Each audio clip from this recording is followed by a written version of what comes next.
Alright, let's fix this goddamn camera. You up a little bit.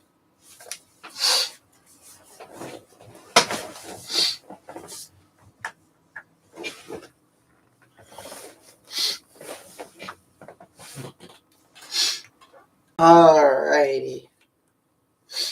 Grab the phone. Probably needs to be charged soon. But that is okay. Because we are live and we are streaming and we're going to talk about random bullshit going on in the world today and random bullshit going on in my life. Because why not?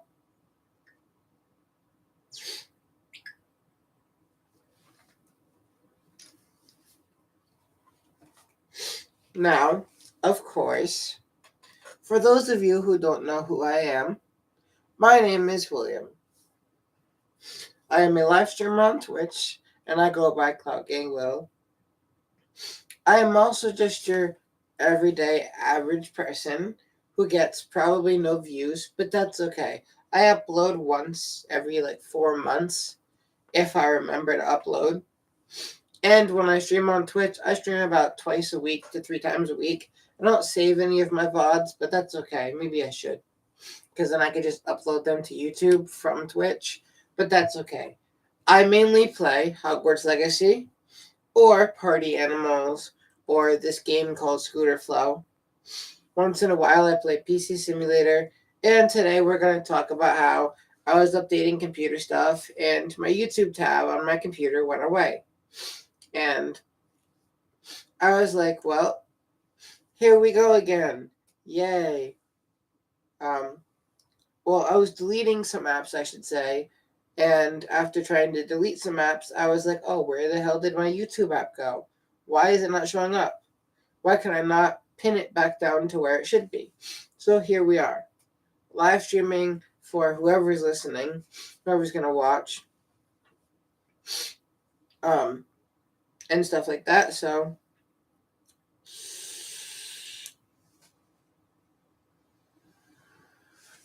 now, as you're wondering, this is my newest mod, my newest vape mod. It is actually something that I bought in 2024. I also have this one. It's upside down. This one, which I have a little lanyard on, so I can, when I'm using it up and around, I can just hold it like this, drop it down, walk. More of a fidget, actually. And I use this one most of the time when I'm outside or when I'm going to work. I'll take this one with me because size comparison. This one takes 4 18650 batteries, whilst this one has a built-in battery that is USB-C, if you can see that, USB-C rechargeable, and it's just smaller, fits in the pocket better if I need to put it in my pocket. I have my cashier.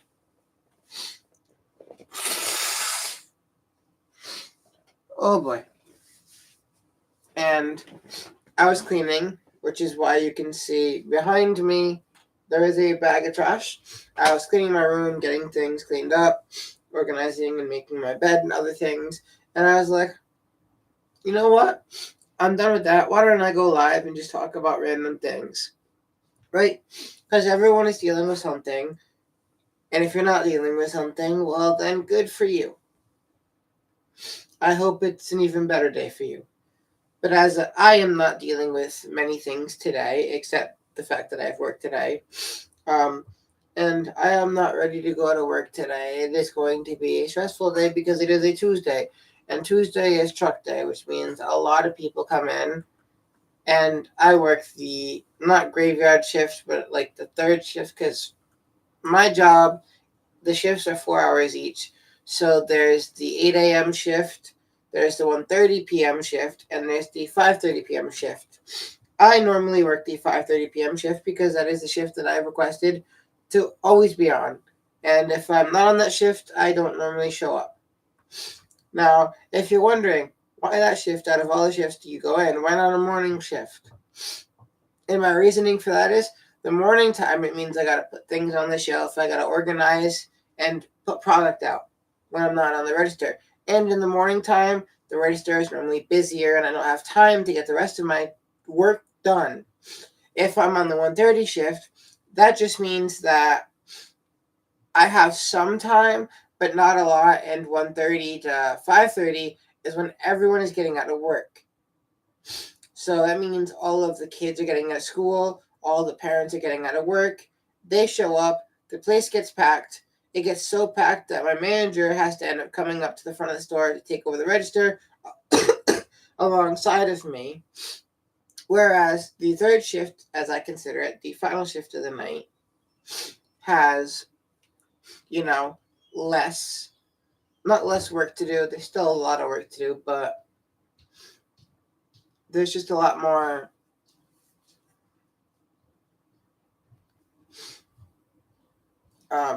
fuck. There's a lot more cleaning to do than stocking. Now, on the third shift, it's normally me, a manager, and if it's during the week, it's one extra coworker. If it's the weekend, it's just me and manager. And there's two managers that can either be on shift. First shift is normally store manager, who is like head manager. She basically runs the store. Then there are the ASMs, which is ASM stands for assistant manager. The assistant manager basically listens to the manager and then tells us what to do, in a sense. And then there's the cashiers and the associates. Now, not everyone that works at my store is a cashier. Some people are only stockers, which is why they work the first shift, and they put out the product, they put out the stuff on the shelves, so they get the first shift. Where I don't like to be up at 8 a.m., and you're like, well, why are you up right now? Well, I'm up right now because I haven't gone to bed yet. I go to bed at 8 a.m. Well, I go to bed at like 7 normally, like 6:30 to 7. So like that's when I start falling asleep, a.m. And then I don't wake up till like 12 p.m. And then 12 p.m. to like whenever is normally the time that I'm awake. So on occasion I fall asleep at 12 a.m. Then that's a different story. But normally I like to go to bed and be in bed by 3 a.m. so that I can wake up around like 10 or 11 and at least have some part of my day to do stuff if I'm not staying up all day or if I'm not just hanging out all day. Then that's a different story. Now, the reason why this live I have labeled talking and stuff, chatting and stuff, and my description says just chatting or just talking is because I just plan to talk and maybe play some music and do some stuff in the background. Everyone knows Donald Trump is our president, and everyone knows that Biden was our president, and well, I feel like there's a divide in this world of everything. Everything is divided between two factions. The I'm right faction and the I'm right faction. See, I say the I am right faction multiple times because everyone thinks at some point in time that they're right about something or another. And I'm not too big into politics. I'm not too big into the presidential stuff or what I think should be done versus what is being done. But I think that Trump was probably the best option we had for a president. And I know, controversial, a lot of people are going to be like, well, Kamala was good too, or we should have just kept Biden. But the fact that Biden's second in command, somebody who was walking around him 24/7, not as in the vice president, but like his person that would walk with him, make sure that he got to places on time, make sure that he was reading his script. Yes, reading his script. Because one of Biden's administrators on his team when he was president had admitted after he lost his presidency that everything he said was scripted. He never said that himself. All he did was read off of a prompter that told him what to read because he couldn't do it himself. And people basically all they would have to say is, well, at least it was a better option than Trump. And to be honest, I don't think right now that there was a better option than Trump. Because you had Kamala, you had Biden, you had Trump, you have all of these people that were running up against him, that were basically we're trying to push the votes to sway for one side or the other. And in life, there's the good side and there's the bad side. In this situation, there was neither a good nor a bad side. It was just equal. See, I think what this world needs is less Democrats versus Republicans and more of people wanting the same thing. People going, you know what? I want the same exact things as Trump. But that's not what happened. See, what Trump did within his first week of presidency, ICE, helping people with the fires in California. In North Carolina, the floods, or South Carolina, one of those, I think it was North Carolina, the flooding that they had was so bad that most of their main roads destroyed, houses gone. It got so bad that it got to the point where helicopters had to be flown in from people who didn't even live there, but decided they wanted to help out and put in resources and put in the effort to help in these situations. In Florida, a lot of people lost their homes. A lot of people lost priceless things. And a lot of people lost their lives, basically. Their whole entire life that they lived, the life that they built, the families that they may have started, gone. Not that they died, but a bunch of people did die in these wildfires. And the first thing that Trump did was put money towards that, to rebuild Los Angeles, to put money towards all of these other places that are in the U.S. Within the first month of him being president, we no longer had the Gulf of Mexico. It was renamed to the Gulf of America because he paid for the rights to rename it. He paid for that land to be brought back to the U.S. because it is part of America, or the Americas, because we have North America, Central America, and South America. And of course, you're just like, well, what does that mean? I don't even know. I really don't know why or what the whole story is behind it.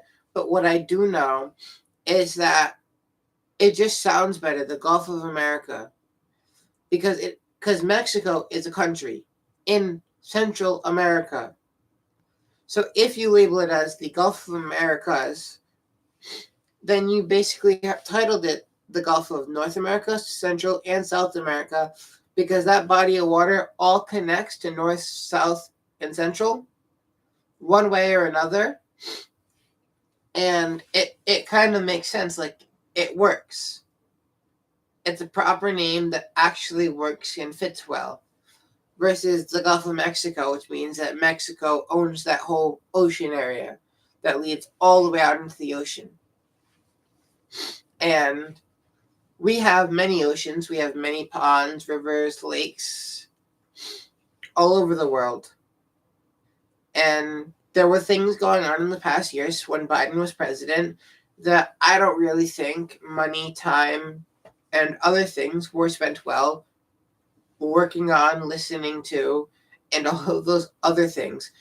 Because in reality, when Russia went to war with Ukraine, at one point in time in our history, Ukraine was part of Russia. But people wanted their own area to get away from Soviet Russia and build their own place. And Ukraine did that. They started their own place.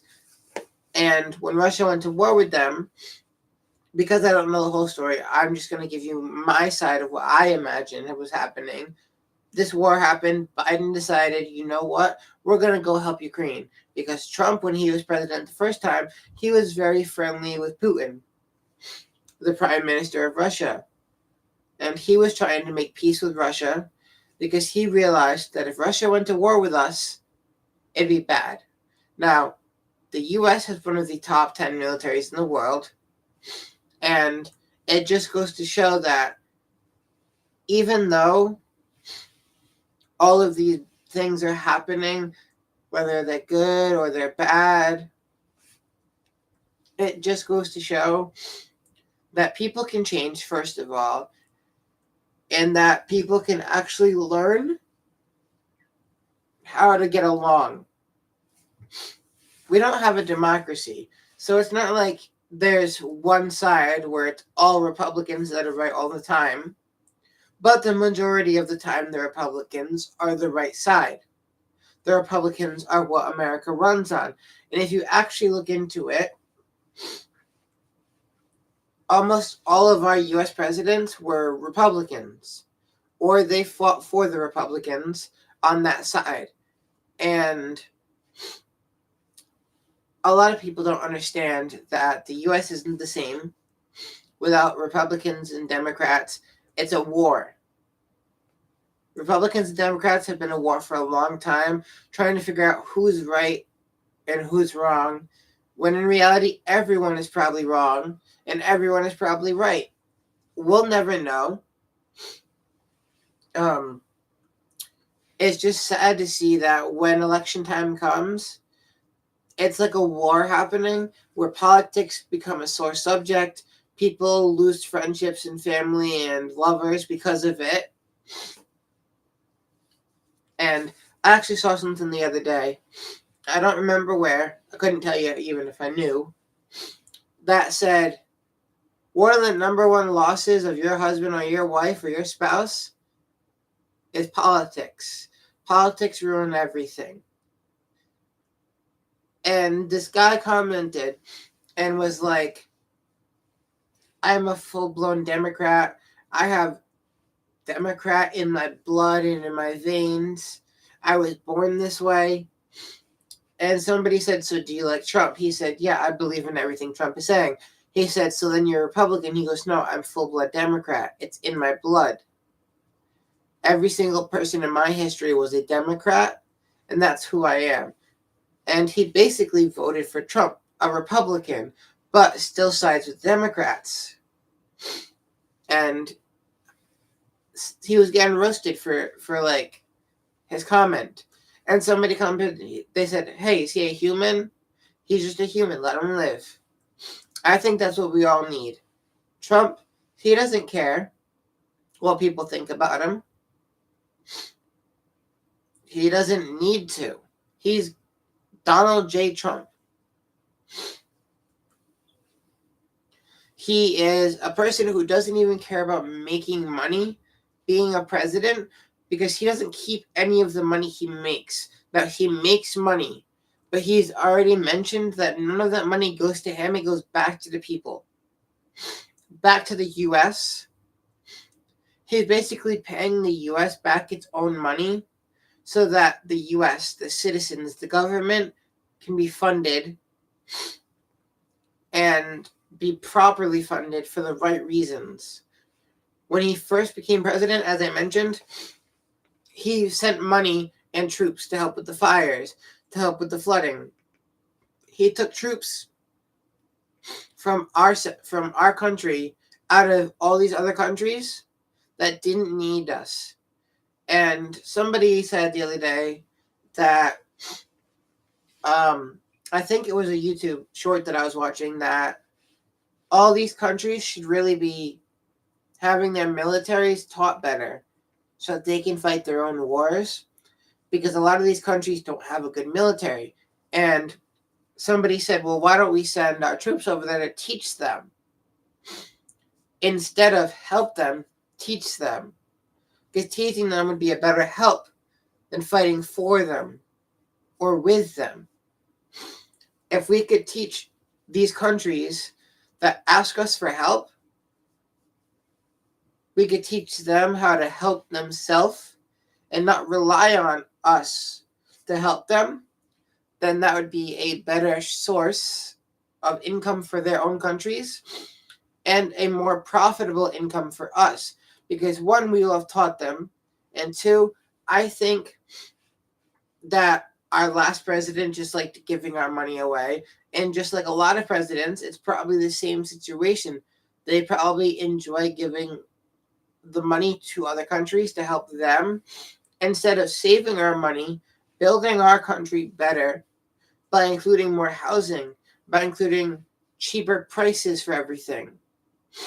Because gas prices went through the roof, housing became bearably unaffordable for a lot of people. The homeless is probably at an all-time high in every state. And there's not a single state where there's not a homeless person sleeping on the side of the road, whether it's winter, summer, spring, or fall, and enjoys it. Now, don't get me wrong, there are people who enjoy not living in a house. They live in the woods, they camp off grid, and they do all that stuff because they know how to and they like that. But for these people who are sleeping on the side of the road, who don't have a place to sleep, who can't afford a place to sleep, who choose not to put the effort in, then that's a different story. Because where I live, there's a lot of homeless. And I think that it is very much the case that they chose to be homeless instead of putting in the effort to make the money, save the money, and buy the house or buy the apartment or take the effort with the first step into getting the right stuff done. Because I've seen it. I've seen homeless people wearing expensive shoes and nice clothing, and I've also seen homeless people wearing sandals and flip-flops and not even asking for money, but asking for food or a job. And there's the difference, that these people don't want the money because they don't want to be begging for money. They want to be begging for a job, somebody that's going to give them the help that they need. There are some people, though, who are on the side of the road begging or asking for money. Anything helps. I'm homeless. Anything helps. And you can genuinely tell just by looking and by feeling that they're generally homeless. They had no choice. They need the money for a good reason, and they're not going to waste it. You can also tell when somebody just wants money to go buy things that they don't need. Liquor, any liquor or alcohol or anything they don't need. Because you can just see them. There's tweakers, there's drunks, there's addicts, there's all of that around. Every city, every state, every country has someone like that that's probably high on something and needs a fix, and they blow their cash on it and they need more. And they may not even be homeless, but because they need that fix, they need that oomph to get up, they've left their living situation to basically stand on the side of the road and beg so that they could get the money to do things they want. And if every person in the USA who is legally here, who has a visa, whether it's a student visa, whether it's a green card, whether it's a marriage visa because they're from another country and they're getting married, if they're here legally, then they can obviously work. They can get a job and they can keep that job going. But when you come here legally looking for work, you're not helping yourself and you're not helping our country. You're actually making our country worse, in a sense. And now, I'm not saying that every person who came here illegally, who stopped in front of a Home Depot to look for work, is a bad person or a person who deserves to be deported back to their own country, because that's not the case for everyone. There are people who are parents, grandparents, new parents, teenagers, kids who come here from another country because they're in a bad situation that they need to escape and hide from, and they're scared. And those people are here, but they did it the wrong way. They did it illegally by not going through the processes of getting here. So I saw something a while ago when they first started deporting people, a video that somebody posted saying there's a girl who literally stands right next to the American-Mexico border, and every time a Mexican person decides that they want to cross that border, she looks them in the eyes and says, they'll just send you right back here and probably to prison.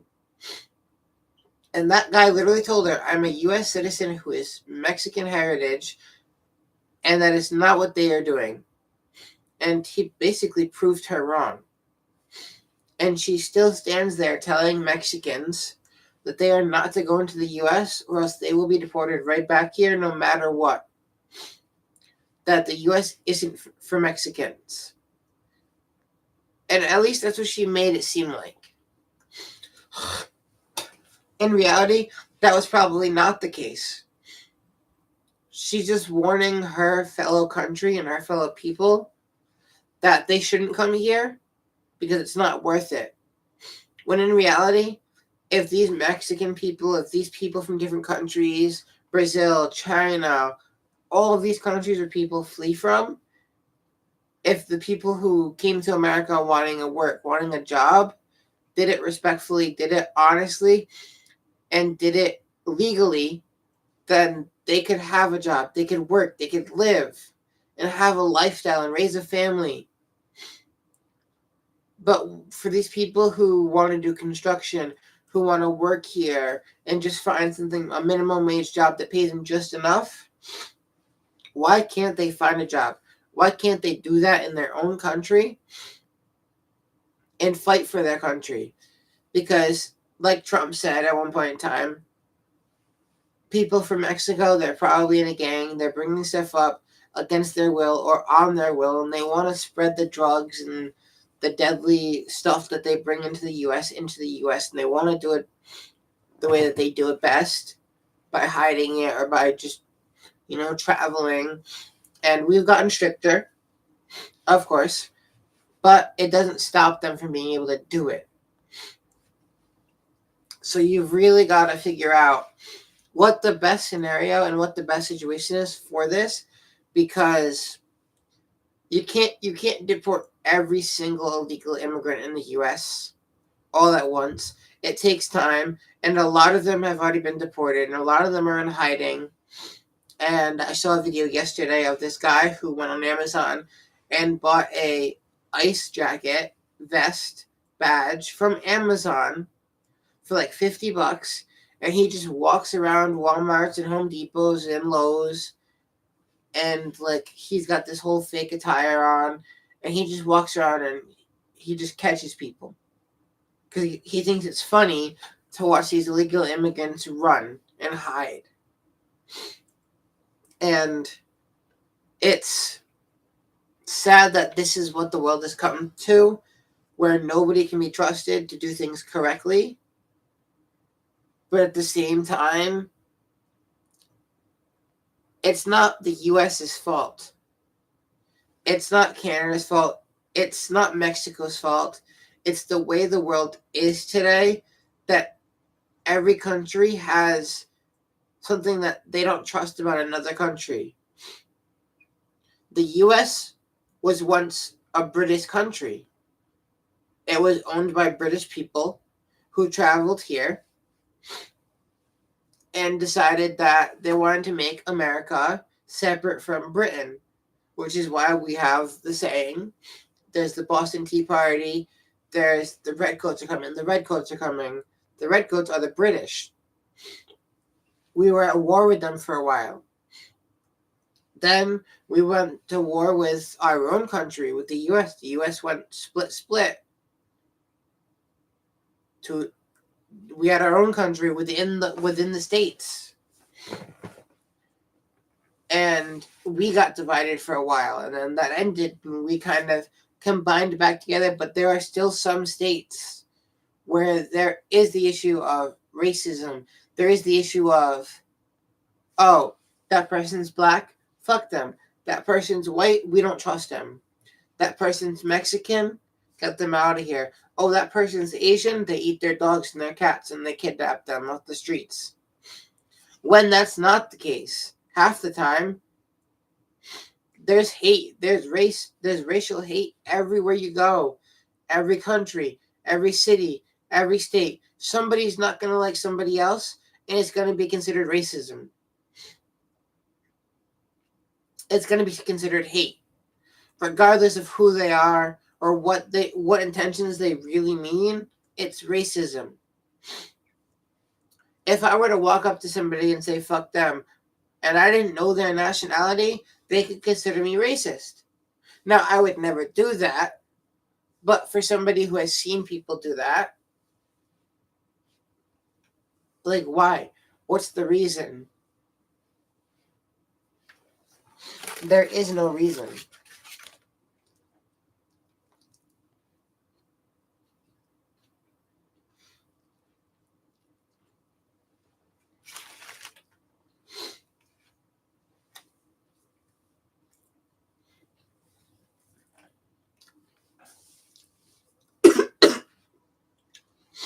I'm eating a Wendy's burger at 6 a.m. I have no reason to. I'm just hungry, and it's what I got right in front of me. It's my leftovers from dinner that I saved for if I got hungry later on in the night. And then turns out, after watching YouTube and Hulu all day, that these things are a thing.